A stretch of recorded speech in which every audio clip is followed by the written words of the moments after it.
Everyone's got a phrase that is stuck in their head, be it a government slogan, like click it or ticket, or a slogan, a brand one, like be kind, rewind. But just because it floats around your head doesn't mean that it does much more than crowd out your grandma's phone number. Some do. Some phrases take up space and haunt you up and down the bread aisle when you're having an imaginary argument with a coworker that you're annoyed by. Today, I want to share some that have haunted me, and I hope will haunt you as well. I want everyone to pause for a second and think back to a tough time in your life. Think back to maybe when you were stuck in a loop or a funk or you were having a bad time. Now think of what someone told you to help you bust out of that. Is anyone brave enough to share what they were told?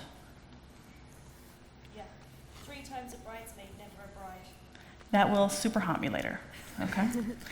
To lean into the morbid some more, my first ghost phrase happened during COVID. None of us were our best selves when learning and teaching online during those troubling times. That didn't stop me from worrying about it, though.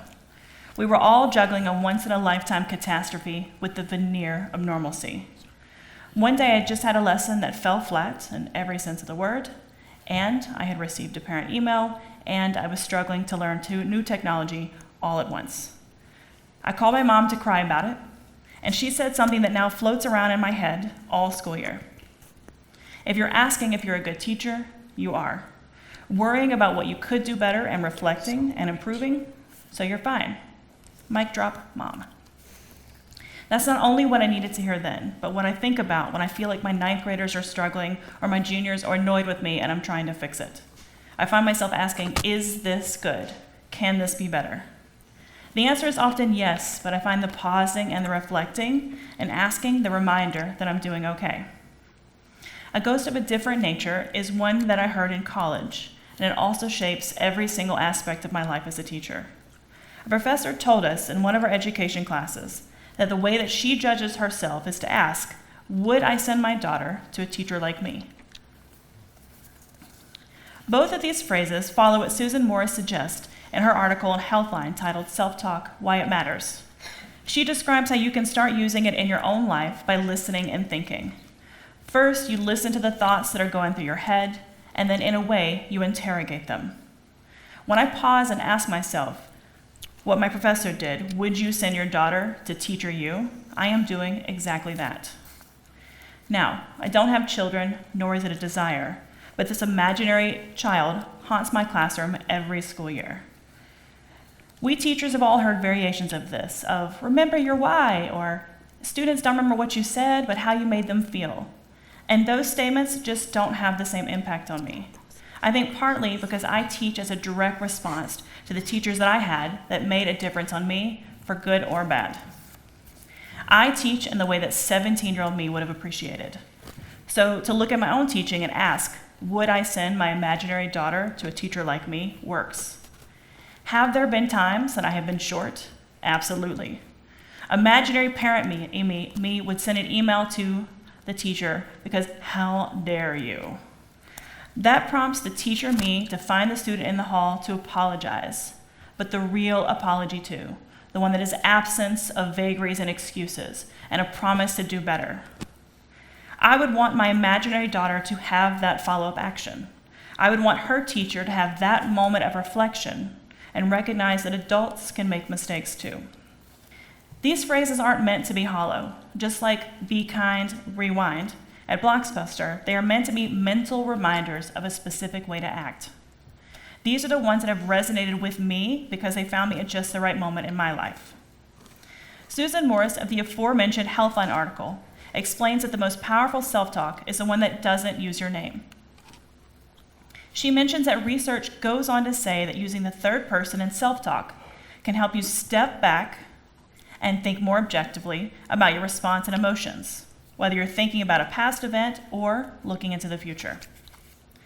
I have seen this in the third apparition that visits me in the form of the phrase, you don't owe anyone your time. Time works differently for me now than it did when I was younger. I had so much more of it then, and now I feel as if it can fit in one hand. The reason why I feel moved, overwhelmed, comforted, and stunned by hearing you don't owe anyone your time is because of how limited I feel with the amount of time I have, and because who feels owed it the most, those that are closest to me. I have now lived abroad longer than I have taught in the U.S. It has put me into that forever limbo of existing for people back home, but in an ethereal sense. They know that I'm there floating out into the ether, but until I am home, they don't bother with me much. Family, with very few exceptions, fall into that group. I found that every time that I came home, people would suddenly resurrect me from that limbo and demand my time. I felt pressured to fit everyone into a small window of time and then overwhelmed the whole time. When I read that phrase, that you don't owe anyone your time, it clicked for me. I choose who has my time, and maybe family that only talks to me when it is easiest and most convenient for them just don't make the roster. But the more I thought about the phrase, the more it haunted me, the more it made me really evaluate a lot of the relationships in my life to my kin. I want to pause here because I know I'm not the only person in the room with feelings like these at a school like ours. So if you feel comfortable, raise your hand if you felt the same way I have.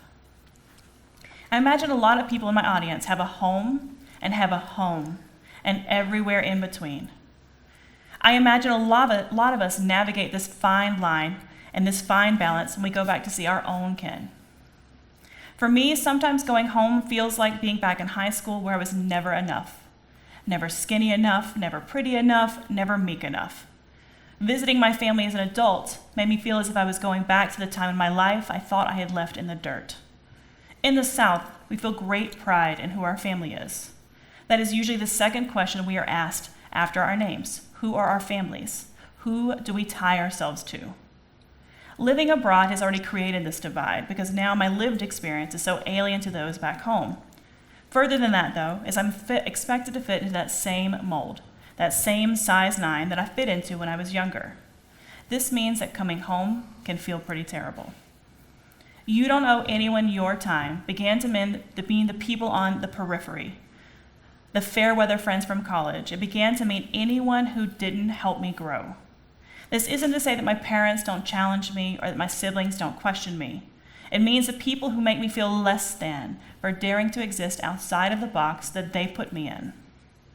Like the study mentioned earlier, being able to use the second person of me instead of Cory helped me to internalize those changes without them feeling like an attack on myself and helped me create that distance healthy.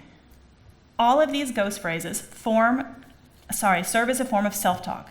Ann Okadian, a student researcher at Amity University, posits that positive self-talk conveys the right message, allowing you to move forward in a positive and confident way.